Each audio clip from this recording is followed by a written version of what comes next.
वैदिक मंत्रोच्चारण के द्वारा भाव पूजन करेंगे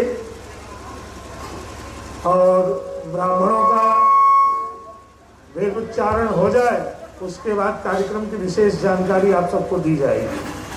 आज का कार्यक्रम यही है, पहले महाराज श्री के प्रवचन और महाराज श्री के प्रवचन के बाद अन्नकूट का दर्शन और अन्नकूट दर्शन के बाद सभी लोग भोजन प्रसादी लेकर ही यहाँ से जाएं, ये खास आग्रह है।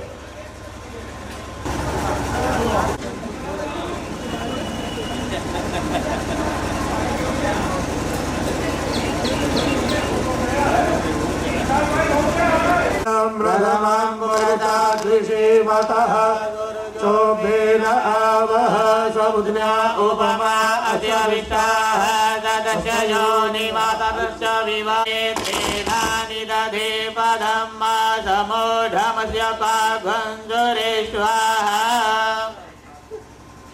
ॐ नमो ब्राह्मणदेवाय गोब्राह्मणहिताय च जगद्धिताय।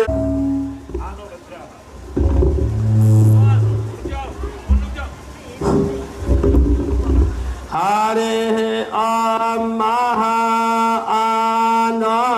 भद्राः क्रतावो यांगो विश्वाको वदधासः सो अपरिता सह उद्भेदः देवानो जाता सामसदमे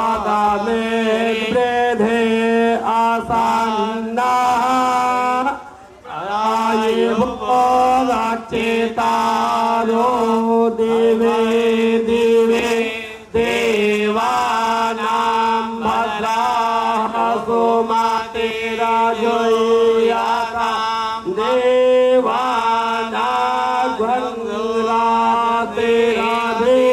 नो निवर्ततां मा देवानां गं सत्यमुपासे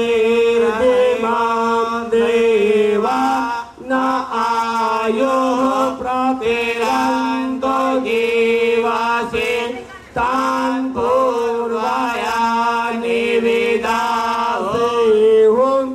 आयेवयम्मा पुकारो जाता वेदस्मसादबप्रेदे पक्षिता पायो स्वास्ताये हरिः ॐ स्वस्ति नः इन्द्रो वृद्धस्रवाः स्वस्ति नः पूषा विश्ववेदाः स्वस्ति नस्तारिक्षो अरिष्टनेमिः स्वस्ति नः बृहस्पतिर्दधातु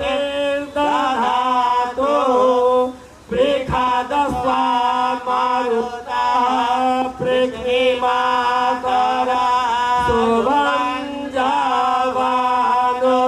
विदधे सुजन्मयः अग्निर्जिह्वा मानवः सूर्यचक्षुषो विश्वेनो देव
ॐ दीर्घायित्वाय बलाय वर्चसे सुप्रजास्त्वाय सहसा अथो जीव शरदा शतम् ॐ जौः शान्ति अन्तरिक्षं शान्तिः पृथिवी शान्तिः आपः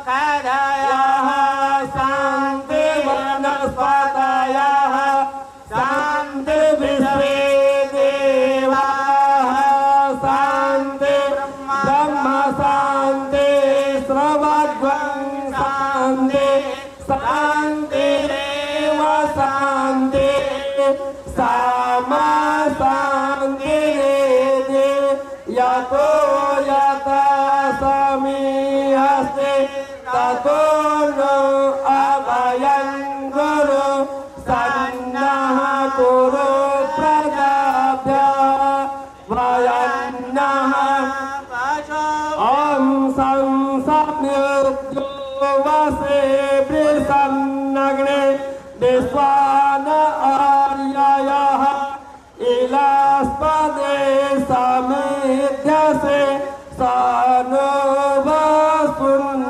वसुन्यावरा ॐ संगच्छध्वं संवदध्वं संवमनसि जानतां देवा भावं यथा पूर्वे सज्जनानाम् उपासते समानमन्त्रा समिति समानि समानमनः साचित्तमेकां समानमन्त्रः अभिमन्त्र एव समानि नवो हविषा जुहोमि समानि वः आकृति समाना हृदयानि वः समानमस्तु ओ मनो यथा वः सुसहसति हरिः ॐ सहस्रशीर्षः पुरुषः सहस्राक्षः सहस्रपादशभो मेघं सबदस्पेत्वा त्वयिते स्थिरदशाङ्गुलं पुरुषः एवेदगं सबभूतं यच्च भाव्यम् उतामृतत्वं दशाने यपादस्य विश्वाद्भूतानि त्रिपादस्यामृतं देवेः त्रिपादोर्वाद उच्यते ब्राह्मणस्य मुखस्य यद्वैश्यः पदव्यां शूद्रो अजायत मनसो जातश्चक्षुः सूर्यो अजायत श्रोत्राद्वायुश्च परागो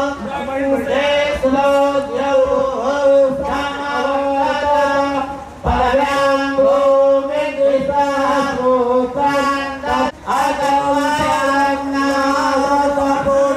अगमयन्नावतपुरुषेणावित देवा जगमनं वद वशं दोष्यसेवार्यं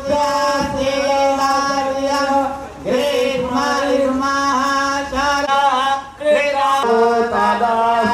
तदाशयद्वैश्यः पाजाङ्गं स्तोत्रो अजायत आयुश्च प्राणश्च ओमेवं समदस्ते त्वाद्वैते दशाङ्गुलं पुरुषः एवं च पूर्वा पादस्याभिस्वाद्भूतानि त्रिपादस्यामृतं निर्दोष्याः भवत्पुनः तस्मादसवा आजाय तस्माजात आजाभयाः संजजनं परैकपराध्य रेखायश्च जेयत्परोख व्यादद चन्द्रमा मनसो जातश्चक्षु सूर्यो अजायत क्षमवर्तता पदव्यां भूमिर्धिजः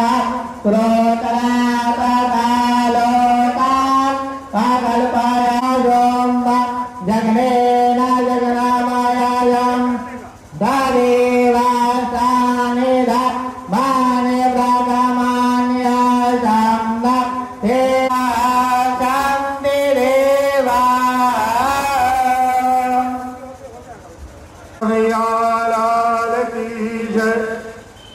समझ रहा हूं आसमान से बहुत ठंडी है, लेकिन अपने यहाँ अन्नकूट का उत्सव ठंड के समय में ही होता है, इसलिए आप जोर से जय जयकार करेंगे तो अपने आप आपके भीतर ऊर्जा का संचार हो जाएगा। बोलिए कृष्ण कन्हैया श्री गोवर्धननाथ की। जोर जोर से जय जयकार न बोलिए श्री गोवर्धननाथ की, राज महाराज की, ब्रजभूमि ब्रजधाम की, श्री वल्लभाधीश की। बहुत सुंदर, बहुत बहुत धन्यवाद आपके लिए। मैं जानता हूँ ठंड में हाथ बाहर निकालना बहुत मुश्किल है, लेकिन ताली बजाने से एक बहुत फायदा है। जैसे ही हम लोग ताली बजाते हैं तो अब जाने अनजाने में हमसे पाप तो होता ही है, गिने चुने अनगिनत कई प्रकार के पाप होते हैं। तो जैसे ही आप ताली बजाते हो तब आपके किए हुए जो पाप कर्म हैं वे सारे कर्म पैर के नाखून से ऊपर की ओर बढ़ने लगते हैं, और जैसे ही आप जोर से ताली बजाते हो तब सारे पाप मस्तक से उड़ जाते हैं। और उड़कर कहाँ जाते हैं? पाप जाता कहाँ है? तो जो ताली नहीं बजाता उसके सिर पे। तो बोलिए कृष्ण कन्हैया की।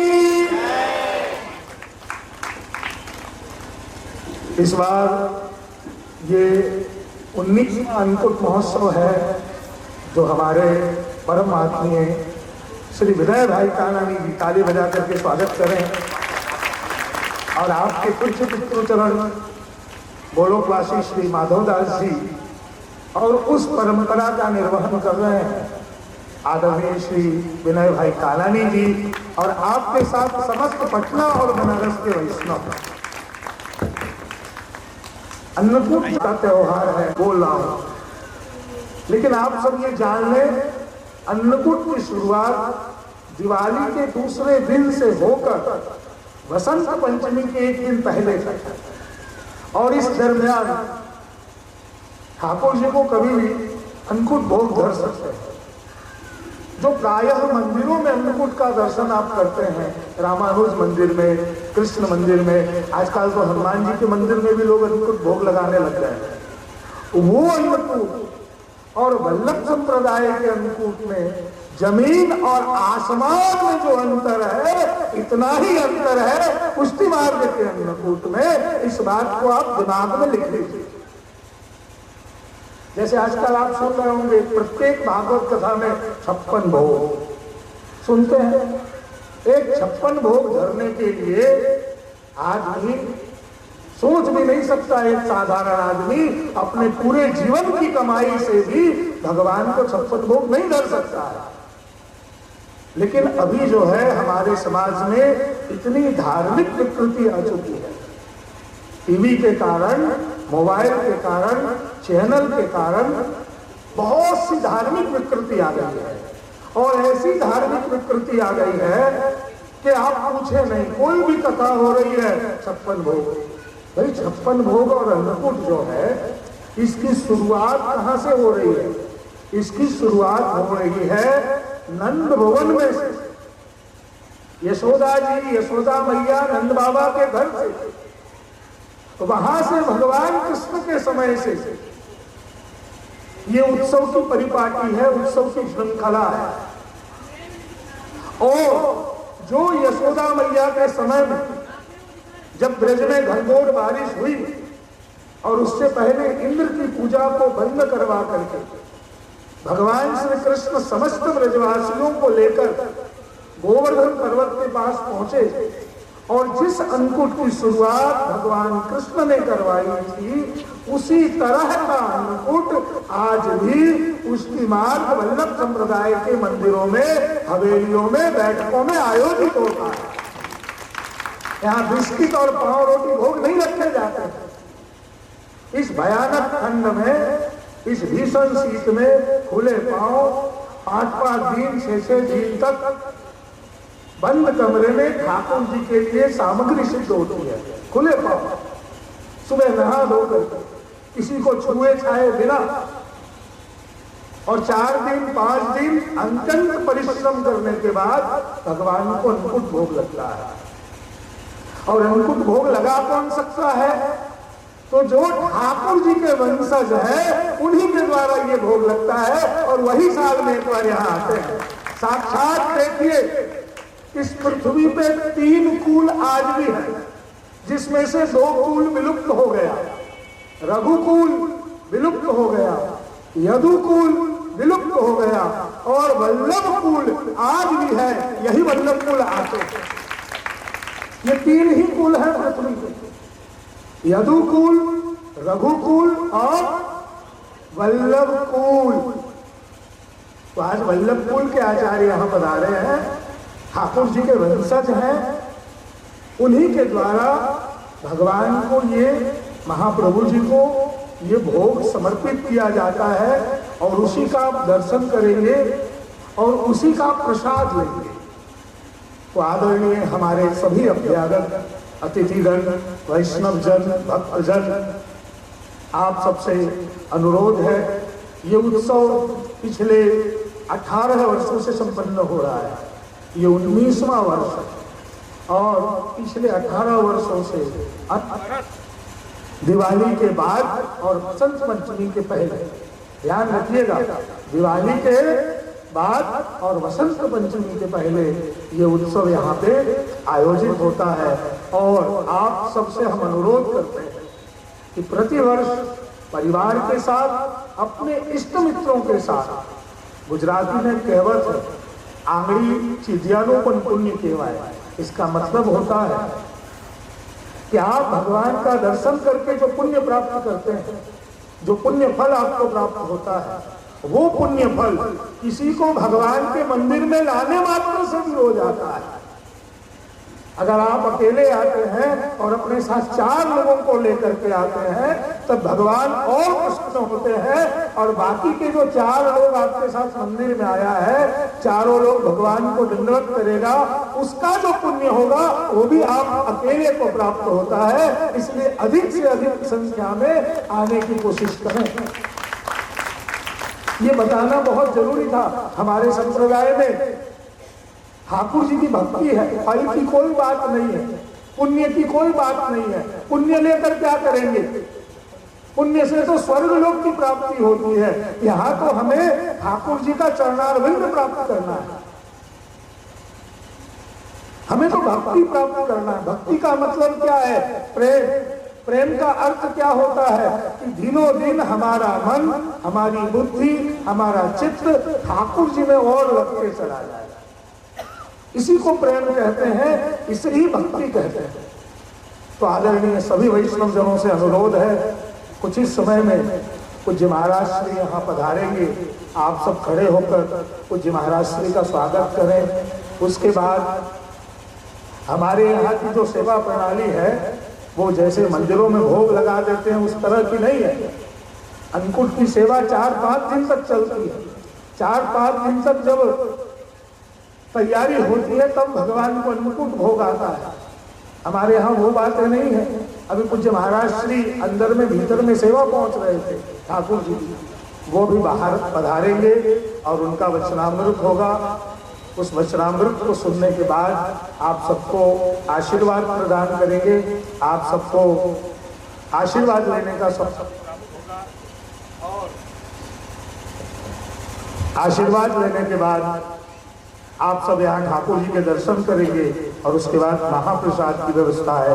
बोलो कृष्ण कन्हैया लाल की। और एक बार फिर से आज हमारे इस 19वें अन्नकूट में इतने बड़े उम्र के सब हो चुके हैं, उसके बाद भी बनारस के सभी वैष्णव का अद्भुत सहयोग प्राप्त होता है। इसलिए बनारस के सभी वैष्णवों के लिए ताली बजा करके हम अपनी प्रसन्नता व्यक्त करते हैं। विशेष करके बनारस के बाद अपने पटना के जो वैष्णव हैं, जो आप यहाँ महिलाओं के दर्शन कर रहे हैं, देख रहे हैं, वो इसलिए आपके पास नहीं है क्योंकि वो ठाकुर जी की सेवा में है। एक बार ताली बजा करके पटना के वैष्णवों का उत्साह वर्धन करें। और विशेष उत्साह वर्धन करें और आशीर्वाद दें कि ठाकुर जी श्री विनय भाई के हाथ से ऐसी सेवा बार बार लेते रहे और चिरकाल तक लेते रहे। यही शुभकामनाएं और शुभ भाव के साथ अब मैं पूज्य महाराज श्री को विनंती करता हूं। आप श्री काशी से पधारे हैं और आप यहाँ विराजमान हों और आपके वचनामृत प्रारंभ होंगे। बोलो कृष्ण कन्हैया।